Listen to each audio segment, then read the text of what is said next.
Nelspruit boy, eh? Nelspruit boy. Nelspruit. Farm boy. Farm boy turned surfer turned businessman. Is it Nelspruit? Malalan. Malalan. There Eastern we go. Transvaal. He's still got sand in his shoes. I'm Shane Sykes and I'm shredding the knob with Steve Shooter. Woo!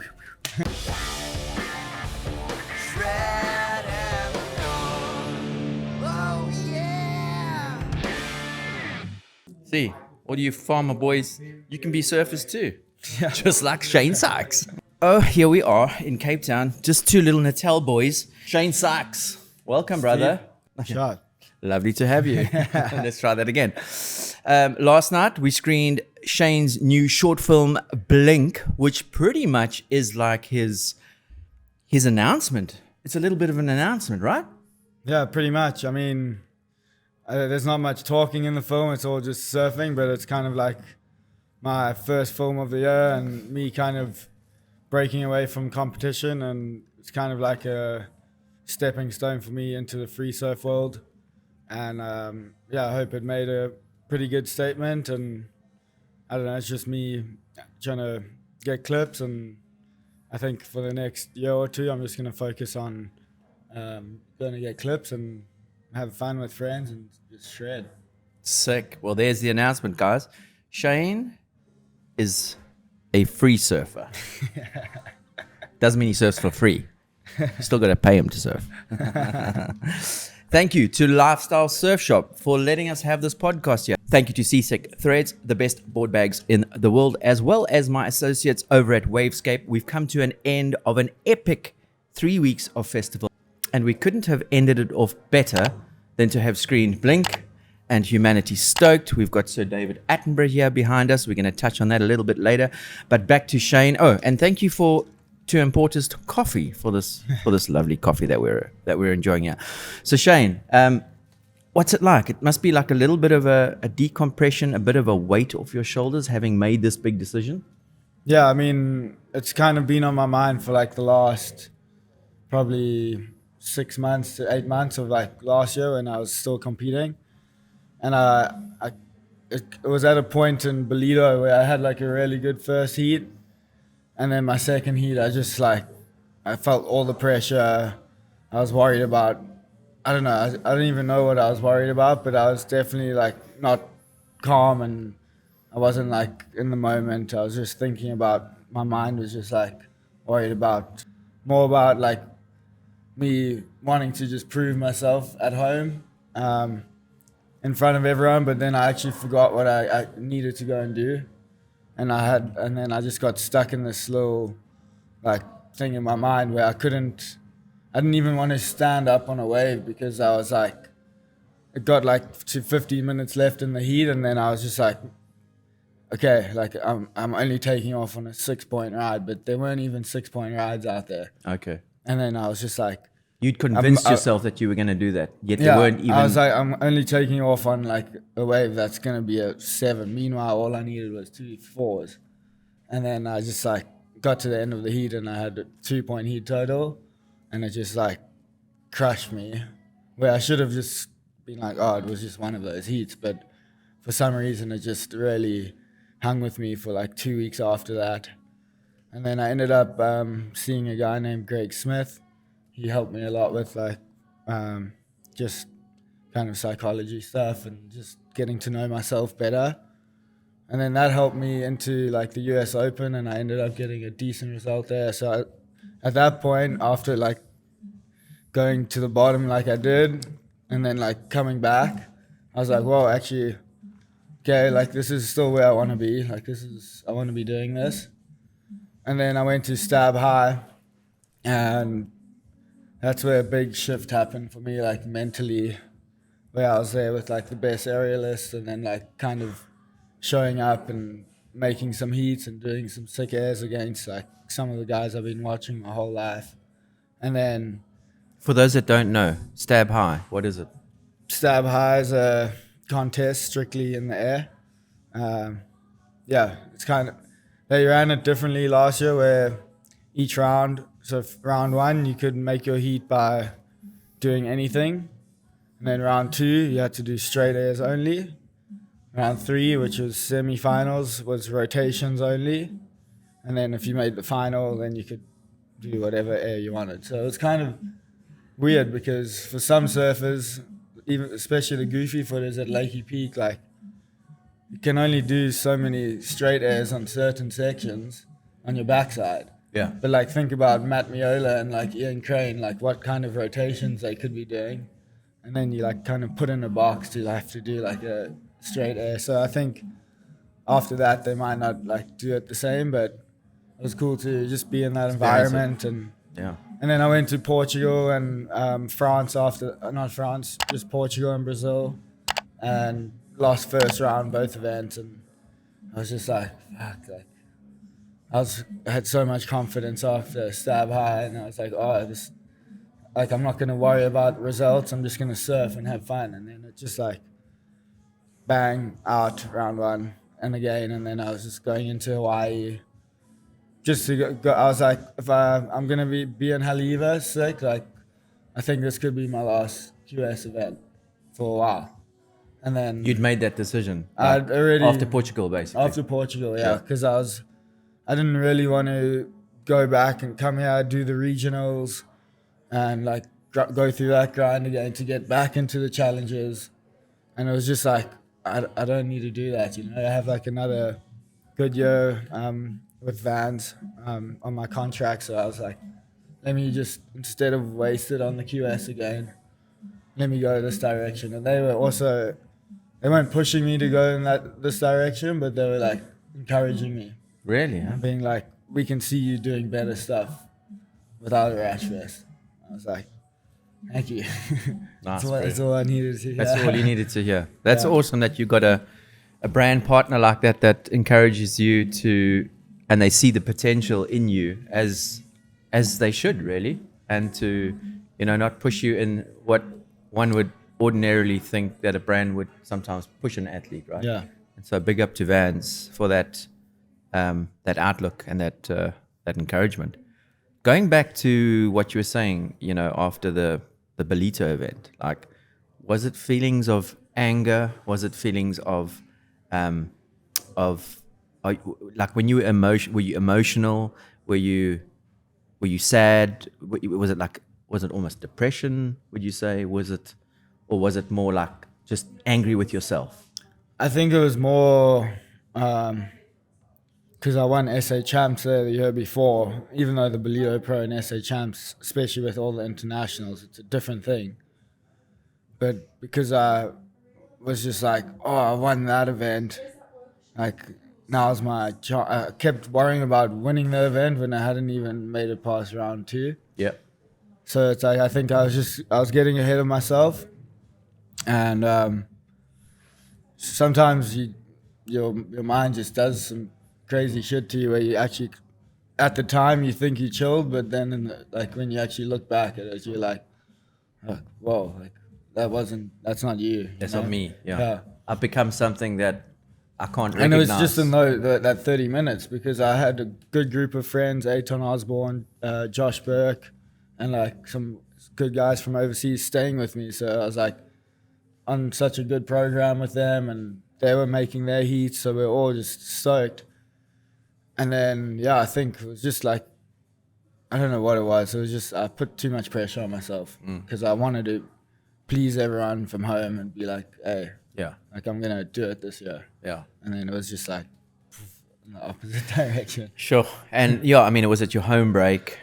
If we dig down into, because I find this quite an interesting subject, you know, talking about, and I guess now that you've experienced it and you've stepped out of the competitive arena, you can kind of objectively, from the sidelines, have a bit of a say.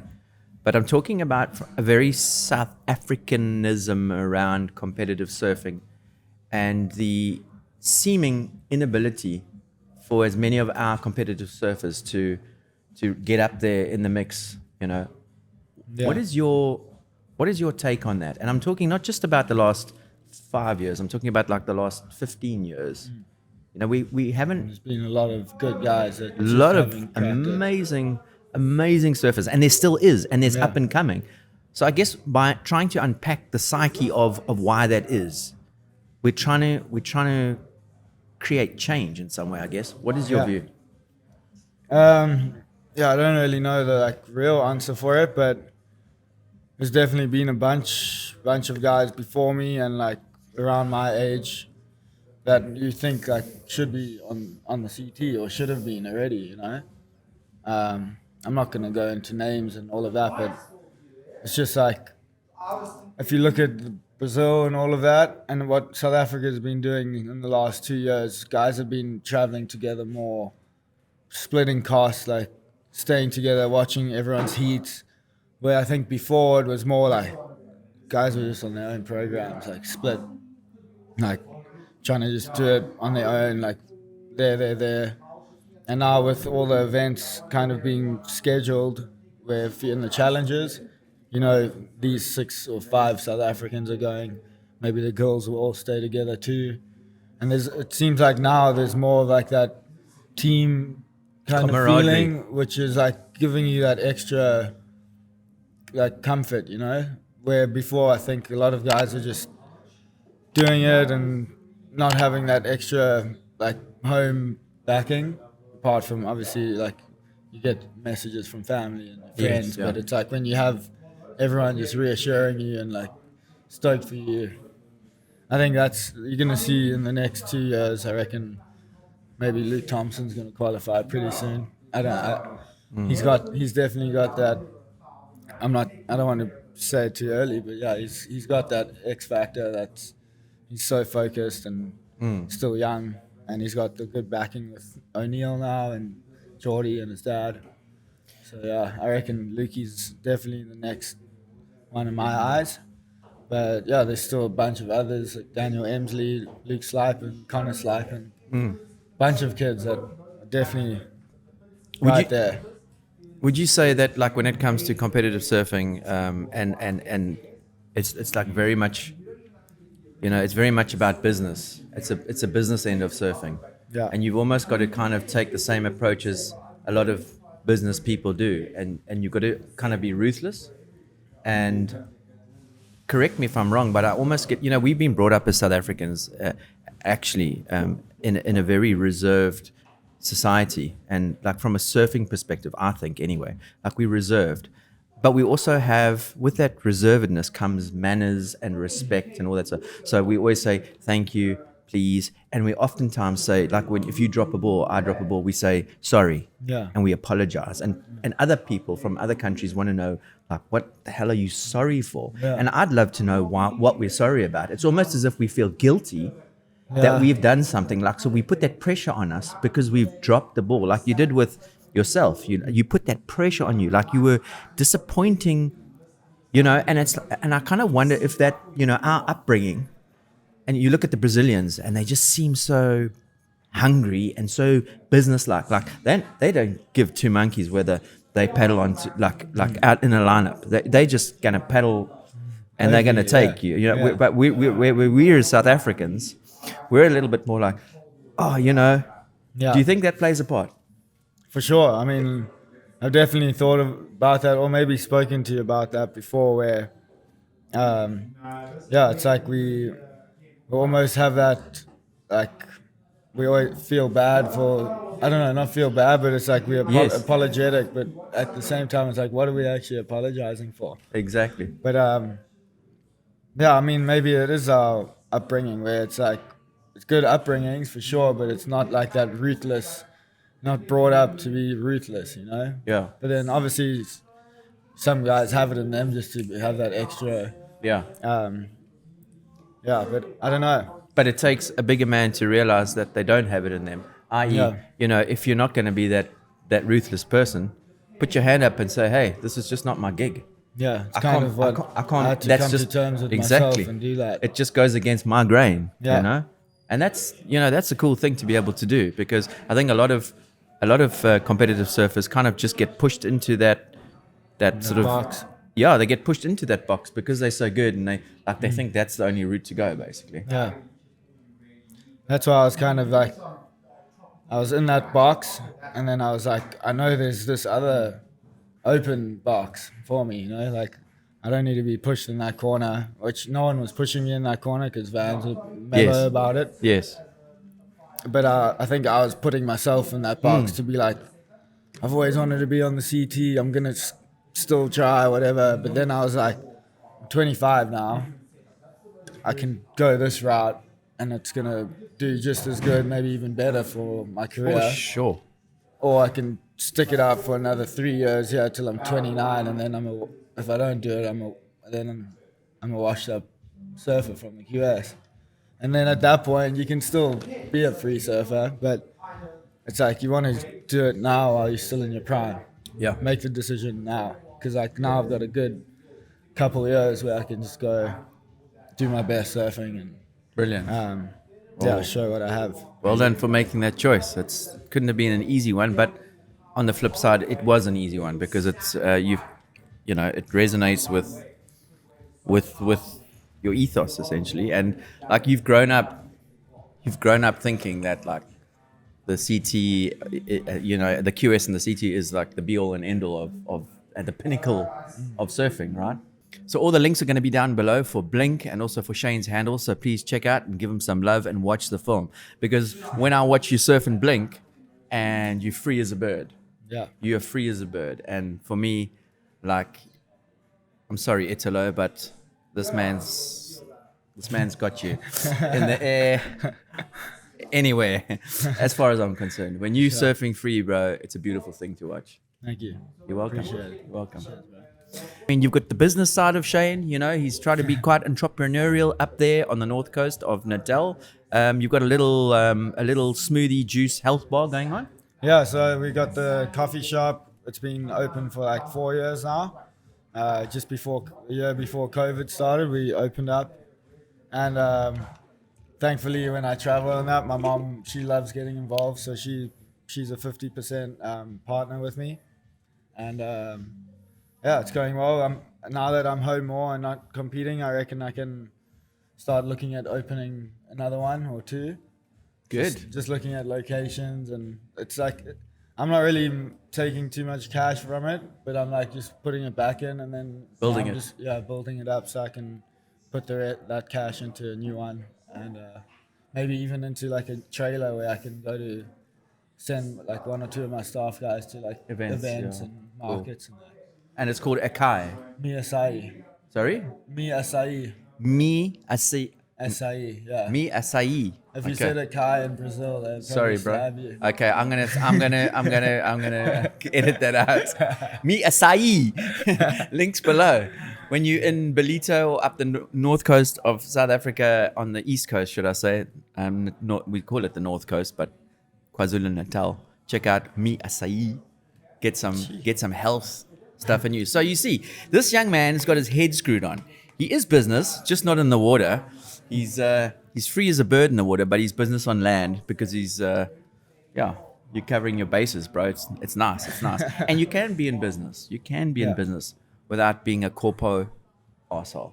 Brother's been shaping heaps of boards. It was called, we first had a little bay and it was called the Bay. And we were like, I don't know, people were coming in and it wasn't really like taking off like we thought it would. We thought we could have like a shaping bay like that where guys could come in, pay for like the cost of everything and like a bit extra just for like using the space. Okay, like a co-shaping. Co-shaping. Just those containers, right? I think I saw some pictures. It was like, it's like kind of corrugated. Oh, okay. Like RBR. Yeah. Okay. But it's in like an old, old carpenter. Like a compound. Kind of like an old compound, but now Sick. it's like all blocked off. Yeah. And then we figured, okay, a couple friends came and shaped. Yeah. Now they're not gonna.